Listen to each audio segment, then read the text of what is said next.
You know, my late great grandfather used to tell me, by the way, that was my grandfather who was great and not my great grandfather. He used to tell me, Jay, the biggest decision you'll ever make in your life is who you choose to marry. And boy, as a husband with 3 kids now, he was right. But you know what's not far behind? Who you choose to marry. Because the biggest question is, do you go big or do you go small? And they come in all different shapes and sizes, and with so many options out there, it's tough to choose. But let me tell you, it is what's inside that counts the most. Am I still talking about firearms? Let's get to it.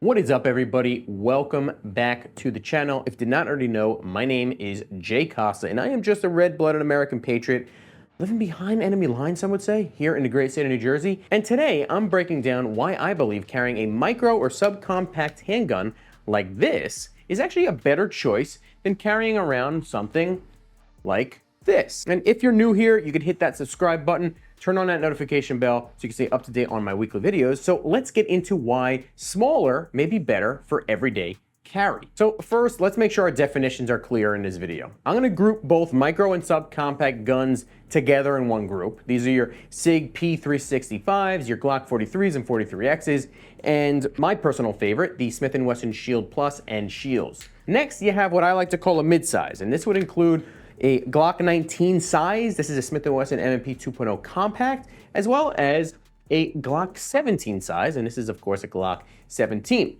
So why do I think the micro and subcompact handguns like this one are the way to go over something like this? Let's break it down with my top 4 reasons. First is concealability.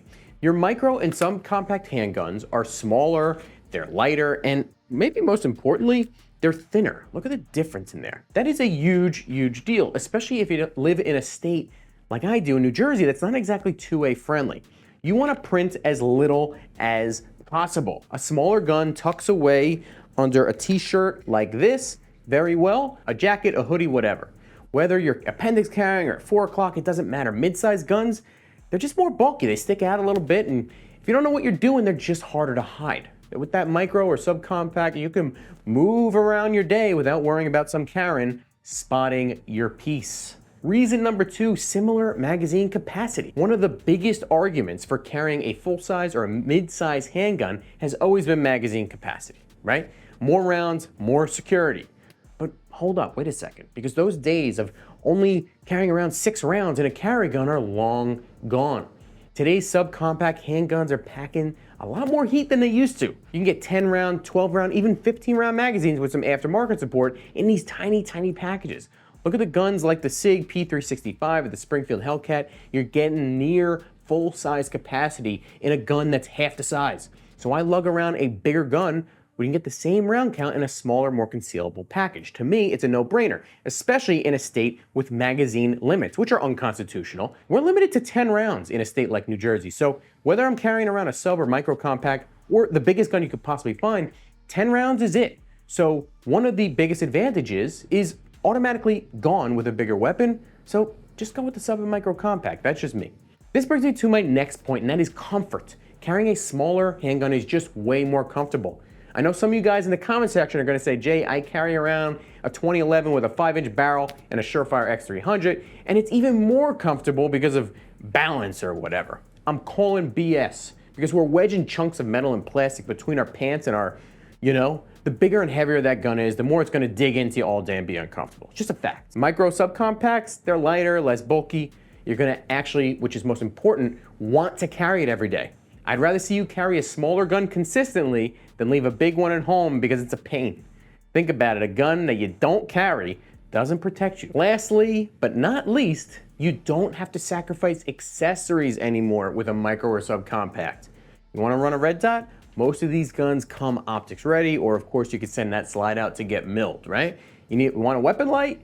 You can put weapon light options on these sub and micro compacts that fit perfectly, don't add any length to the handgun, and still keep it just as concealable. And maybe most importantly, don't dig into your leg all the time. From the Glock 43X, Springfield Hellcat, the Shield Plus, my personal favorite, manufacturers are now making sure you can set up your micro compact just like a full size. So you're not giving up capability just because you're going small. So how do you pick the right micro or subcompact? Well, to me, it comes down to these three things. Number one, it's gotta be comfortable for you to carry. Number two, you need to train with it and shoot it well. And number three, you should actually want to carry it every day. If it checks those three boxes, you are golden. I gave you all the positives, but I'm gonna be real with you too. Micro subcompact handguns aren't perfect, of course. There are some negatives, some downsides with going smaller that you do need to be aware of. Number one is recoil. Smaller guns have more kick because there's just less mass to absorb it and shorter barrel lengths and things of that nature. That can make it tougher to stay accurate, especially if you're not used to it. Now, if you're in a situation where you're shooting from a distance, my advice, especially here in New Jersey, and it's not legal advice, is to just run away if you can. These guns are best suited for close quarters defense, not long range stuff. And you could look at the stats, and of course, the vast majority of incidents that people have concealed carrying are within like 5 feet. So just train to manage that recoil over and over at the range and you'll be fine. Second, you've just got less to hold on to with a sub and micro compact. The grip is much smaller most of the time, and that can actually make it harder to get a solid draw from the holster, especially under stress, right? So if you're not practicing and training, you're more likely to fumble or mishandle this gun, which could lead to serious problems like injury or worse. That's why training is a non-negotiable. So as you can see, choosing the right carry gun is a big decision. What also comes into play is your height, your weight, your build, and your needs. They all play a role. But the most important thing here is picking a gun that you can be competent with. That means you gotta train some more. If you have a sub or micro compact that you just can't get good at, get competent at, then yeah, go with the bigger gun. Choose what you shoot best at that you still find comfortable. Because I've said it before on this channel, getting your carry license and slapping a gun in your pants doesn't make you safer automatically.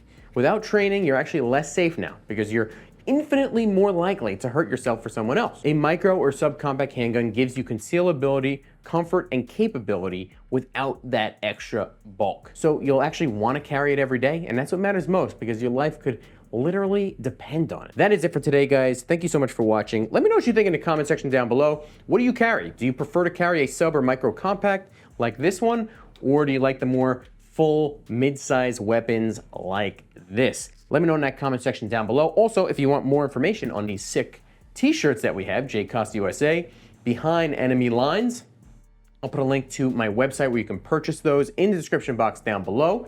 I appreciate you guys so much for tuning in, and I will see you next time.